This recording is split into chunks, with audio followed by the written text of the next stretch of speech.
Hello friends, अब मैं आपको जो बताने जा रहा हूँ वो होता है गर्दन की तकलीफ। गर्दन की तकलीफ जो अपने गर्दन की जो हड्डियां होती है, जो इस तरह की हड्डियां होती हैं, जो C1 से C7 तक, वहां के हड्डियों में गैप आना, नस दबना, जिसको हम सर्वाइकल स्पॉन्डिलोलाइसिस कहते हैं। इसमें होता क्या है कि पेशेंट्स को नेक में पेन आना, गर्दन की तरफ स्टिफ होना, चक्कर आना, जो सबसे कॉमन सिम्टम्स है।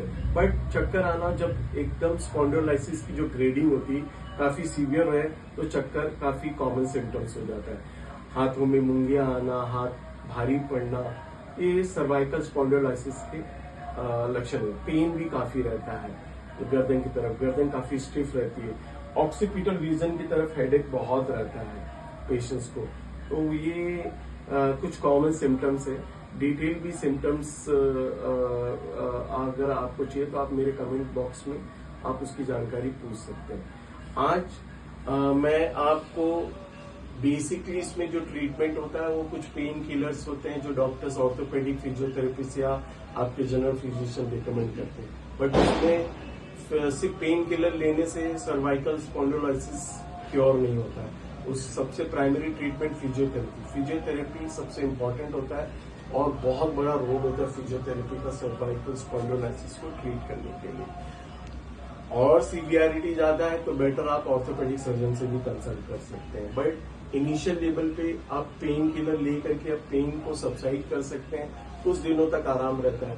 लेकिन अगर स्पॉन्डिलोलाइसिस की ग्रेडिंग और सीवियरिटी ज्यादा है तो पेन किलर से कुछ समय के इफेक्ट के खत्म होने के बाद पेन फिर से चालू हो सकता है।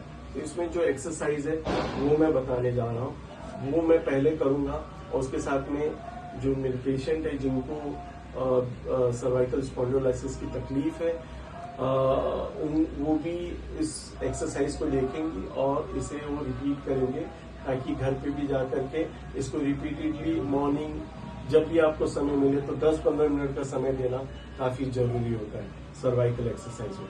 तो पहला एक्सरसाइज होता है जो मैं करने जा रहा हूँ।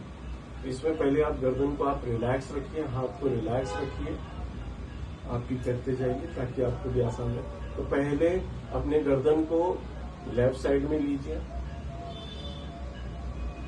फिर इसके बाद में राइट साइड में। ये एक स्टेप एक बार हो गया, फिर लेफ्ट राइट 2 बार, 3 बार, 4 बार, 5 बार, ऐसे 10 बार करना है 3 सेट में। शुरुआती में 3 सेट कीजिए, जैसे जैसे आपको इससे और आराम मिल रहा है, अच्छा लग रहा है तो आप इसे बढ़ा सकते हैं। ये हो गया राइट एंड लेफ्ट आपके नेक का मूवमेंट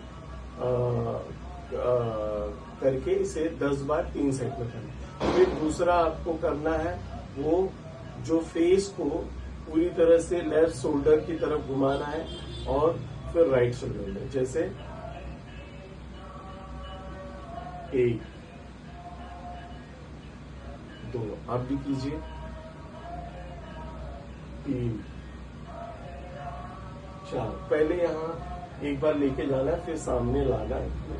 तो जितना आप स्मूथली रिलैक्स होके करेंगे उतना एक्सरसाइज का इम्पैक्ट और उसके जॉइंट और मसल्स पे इफेक्ट ज्यादा अच्छा आता है।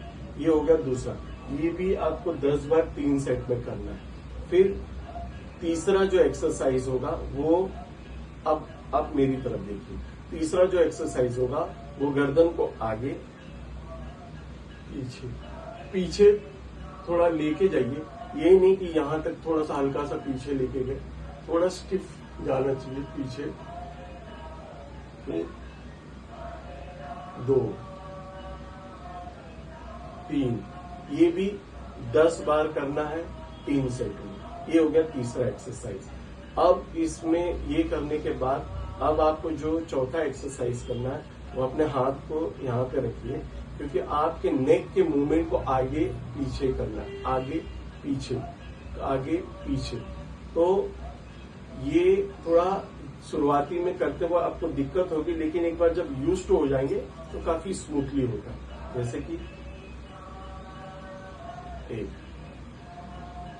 2, बॉडी को लेके नहीं जाना, ये गलत होता है। ये ऐसे करना ये गलत है। आप इसको स्टिफ रखिए और सिर्फ नेक आगे पीछे होना चाहिए, ठीक है। 3 2 3 4, ये भी 10 बार करना है 3 सेट में, ठीक है। ये हो गया पहला किया हमने, दूसरा, तीसरा, चौथा। पांचवा जो एक्सरसाइज होगा उसमें करना क्या है, जो आपकी हाथ के जो हाथ होते हैं वो ऑक्सीपिटल लैटरल साइड में रखना है, वो भी इस तरह और ऐसे दिशा में। आपका सर भले ऐसा रहे बट ये तिरछे तिरछे ऐसे रखना और इसको खींचना है। तो सिर्फ आप यहाँ पे प्रेशर दीजिए और यहाँ पे उसका एक प्रभाव आना चाहिए खिंचाव। ये नहीं कि आप खींच रहे ऐसे, नहीं, आप गर्दन को सीधा रखिए और खींचिए।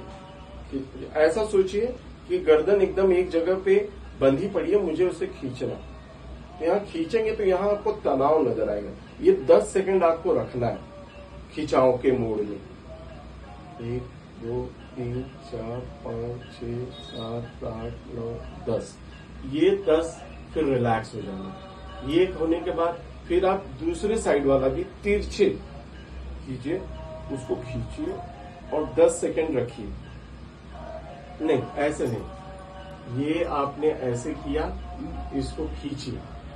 हाँ, यहाँ खिंचाव नजर आ रहा है। हाँ, ये 10 सेकंड आपको रखना है, ठीक है। मैंने पहले किया, अब पेशेंस के साथ करवा रहा हूँ। ये 10 सेकंड यहाँ पे रखना। ये होने के बाद अब ये वाला हाथ लेकर के इस तरफ रखिए और इसको खींचना। गर्दन को अपनी जगह पे रहने दीजिए, आप खींचिए ताकि उसका खिंचाव आपको वहां महसूस हो।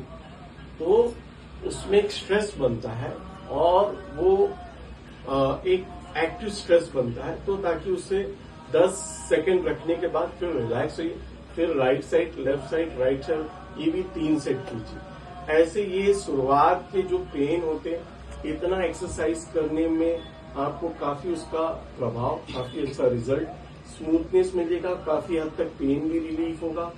और ये बेसिक है, इसमें काफी एडवांस एक्सरसाइज भी है, जैसे ट्रैक्शन लगाना, मशीन से खींचना।